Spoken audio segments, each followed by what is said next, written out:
Right. ఇక శ్రీకాకుళం జిల్లా నుంచి వినిపిస్తున్న మరో కీలక పేరు కొండ్రు మురళీమోహన్. మాజీ మంత్రి, ఉమ్మడి ఆంధ్రప్రదేశ్లో కిరణ్ కుమార్ రెడ్డి ప్రభుత్వంలో ఆయన మంత్రిగా పనిచేశారు. సీనియర్ నేత. ఈసారి రాజాం ఎస్సీ రిజర్వ్ నియోజకవర్గం నుంచి తిరిగి విజయం సాధించిన నేపథ్యం కనిపిస్తోంది.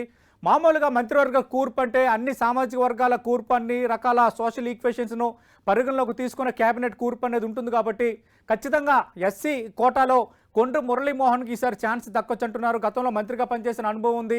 అలాగే కొంత ఎడ్యుకేటెడ్ పర్సన్ లాంటి ప్రొఫైల్ కూడా ఉంది కాబట్టి ఖచ్చితంగా కొండ్రు మురళీమోహన్కి ఈసారి ఛాన్స్ దక్కొచ్చన్న చర్చ బలంగా సాగుతోంది. అయితే అటు ఆంధ్రప్రదేశ్ సంబంధించి ఎక్కువ సంఖ్యలో కూటమికి 160కి మించి అటు శాసనసభ్యులు గెలుపొందిన నేపథ్యంలో ఈసారి చంద్రబాబు నాయుడుకు మంత్రివర్గ కూర్పు అనేది కత్తి మీద సామలాన్ని మారుతోంది. ఒక శ్రీకాకుళం జిల్లాలోనే అటు కింజరాపు అచ్చెన్నాయుడు చాలా కీలక నేత. ఆయన ఖచ్చితంగా ఆయనకి క్యాబినెట్లో చోటు దక్కే అవకాశాన్ని ఎవరు కొట్టిపారేయలేరు. అదే సందర్భంలో వరుసగా 3 సార్లు విజయం సాధించిన బెందాలం అశోక్ కూడా రేసులో ఉన్నారు. కోన రవికుమార్ లాంటి సీనియర్ నేత రేసులో ఉన్నారు. మహిళా కోటాలో గౌతు శిరీష రేసులో ఉన్నారు. అలాగే కొండ్రు మురళీమోహన్ మాజీ మంత్రి, ఆయన రేసులో ఉన్న వాతావరణం కనిపిస్తోంది. ఒకవేళ ఏదైనా అదృష్టం కలిసి వస్తే పాలకొండ నుంచి జనసేన అభ్యర్థిగా విజయం సాధించిన నిమ్మక జయకృష్ణ పేరు కూడా వినిపిస్తోంది. అయితే జనసేన కోటాలో ఈసారి 4 మంత్రి పదవులు, ఒక విప్ పదవి దక్కే అవకాశం ఉందంటూ బయట వస్తున్న వార్తల నేపథ్యంలో నిమ్మక జయకృష్ణకు అంత తరహా ఛాన్స్ ఉండకపోవచ్చన్న చర్చ కూడా జిల్లాలో జరుగుతోంది. అయితే ఇక్కడ ఈక్వేషన్స్ మనం తీసుకుంటే శ్రీకాకుళం జిల్లాకు సంబంధించి ఇక్కడ తెలుగుదేశం పార్టీ క్లీన్ స్వీప్ చేసిన నేపథ్యంలో ఈసారి ఎవరెవరికి ఎలాంటి పదవులు దక్కబోతున్నాయి అనేది అందరూ ఆసక్తిగా ఎదురు చూస్తున్నారు.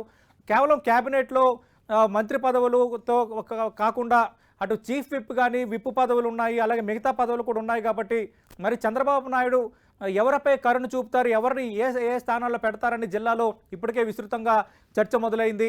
ఇక్కడ రెండో ఈక్వేషన్ మనం మాట్లాడుకుంటే ఆల్రెడీ ఎన్డీఏలో భాగస్వామిగా ఉన్న తెలుగుదేశం పార్టీ క్యాబినెట్లో చేరడానికి రంగం సిద్ధం చేసుకుంటున్న నేపథ్యంలో ఖచ్చితంగా అటు ఎన్డీఏ క్యాబినెట్లో తెలుగుదేశం పార్టీ ఉంటే కింజరాపు రామ్మోహన్ నాయుడు కూడా ఉండే అవకాశం ఉంది.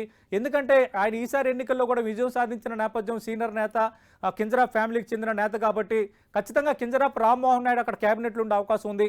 ఒకవేళ కింజరాపు రామ్మోహన్ నాయుడు కేంద్ర క్యాబినెట్లో ఉంటే మరి కింజరాపు అచ్చెన్నాయుడు కూడా ఇక్కడ క్యాబినెట్లో ఉంటారా? ఒకే కుటుంబానికి ఇక్కడ క్యాబినెట్లో అక్కడ క్యాబినెట్లో అవకాశం కల్పించే తరహా నిర్ణయానికి చంద్రబాబు నాయుడు ఉపక్రమిస్తారనేది రాజకీయంగా కొందరు చర్చించుకుంటున్నారు. ఒకవేళ రామ్మోహన్ నాయుడు కనుక క్యాబినెట్లో ఉంటే కింజరాపు అచ్చెన్నాయుడు మంత్రిగా కాకుండా స్పీకర్గా ఉండే అవకాశం ఉందన్న చర్చ కూడా జరుగుతోంది. లేదంటే మరికొద్ది రోజులు ఆయన్ని ఆంధ్రప్రదేశ్ టీడీపీ అధ్యక్షుడిగా కొనసాగించే అవకాశం ఉందన్న చర్చ కూడా జరుగుతుంది. కాబట్టి మరి దీన్ని చంద్రబాబు నాయుడు ఏ విధంగా డీల్ చేయబోతున్నారనేది అందరూ ఆసక్తిగా ఎదురు చూస్తున్న అంశం. ఎందుకంటే కింజరాపు రామ్మోహన్ నాయుడు లోక్సభలో మంచి వాగ్దాటి గల నేతగా గుర్తింపు తెచ్చుకున్న నేపథ్యంలో ఖచ్చితంగా క్యాబినెట్లో ఆయన ఉండడం ఖాయంగా కనిపిస్తోంది, కేంద్ర క్యాబినెట్లో. ఒకవేళ అదే జరిగితే మరి కింజరాపు అచ్చెన్నాయుడికి కూడా ఆ కుటుంబం తెలుగుదేశం పార్టీకి లాయల్గా ఉండడం, అలాగే కింజరాపు అచ్చెన్నాయుడు, కింజరాపు రామ్మోహన్ నాయుడు ప్రతికూల పరిస్థితుల్లోనూ తెలుగుదేశం పార్టీని ఒక తాటిపైకి నడిపించడంలో చాలా క్రియాశీలకంగా పనిచేశారు. కాబట్టి ఇక్కడ రాష్ట్ర క్యాబినెట్లోనూ కింజరాపు అచ్చెన్నాయుడికి అవకాశం ఇచ్చి కేంద్ర క్యాబినెట్లో రామ్మోహన్ నాయుడికి ఇద్దరికీ అవకాశం ఇస్తారా చంద్రబాబు నాయుడు అనేది మనం వేచి చూడాల్సిన అంశంగా కనిపిస్తోంది. ఇక విజయనగరం జిల్లాకు వద్దాం.